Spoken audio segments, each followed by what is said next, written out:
விற்கிறவர்கள் நினைக்கிறார்கள் நான் விற்பதுதானே குடிப்பதில்லை என்று. ஏத்திக்கு போறவன் நினைக்கிறான் நான் சும்மா ஏத்தி கொண்டே கொடுப்பதானே எனக்கு சம்பந்தம் இல்லை என்று நினைக்கிறான். கொழும்பிலிருந்து கல்முனைக்கு கொண்டு வர நினைக்கிறான் இதுக்கும் எனக்கும் சம்பந்தம் இல்லை தூக்கி வந்ததானே என்று. அல்லாஹ்வுடைய தூதர் ஸல்லல்லாஹு அலைஹி வஸல்லம் அவர்கள் சாபமிடுகிறார்கள் சிலரை. அல்லாஹ் சாபமிட்டால், அல்லாஹ்வுடைய தூதர் சாபமிட்டால் அது சாதாரணமானது கிடையாது. நானும் நீங்களும் சண்டை செய்கிற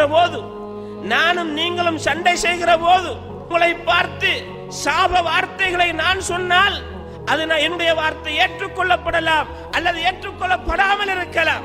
அதற்காக நீ எப்படி சாபமிடுவாய் என்று சண்டை செய்கிறவர்கள் இருக்கிறார்கள்.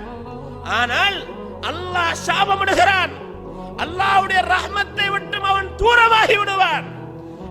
அவனுக்கு அல்லாஹ்வுடைய ரஹ்மத் கிடைக்கவே கிடையாது என்ற சாபத்துக்குள்ளாகிறவர்களை அல்லாஹ்வுடைய தூதர் ஸல்லல்லாஹு அலைஹி வஸல்லம் சொல்கிற போது லஅனல்லாஹுல் ஹம்ர, அல்லாஹ் மதுபானத்தை சபிப்பானாக. மதுபானம் அதை சபிப்பானாக. மதுபானமே சபிக்கப்பட்டிருக்கிறது.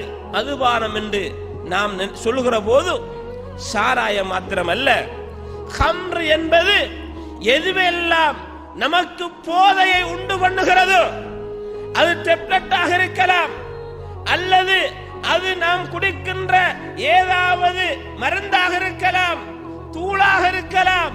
எதுவாக இருந்தாலும் நம்முடைய சிந்தனையில் மாற்றத்தை உண்டு பண்ணி அது போதையை உண்டு பண்ணும் என்றால் அது அல்லாஹ்வால் சபிக்கப்பட்ட செய்தி என்பதை அல்லாஹ்வுடைய தூதர் நமக்கு உணர்த்துகிறார்கள்.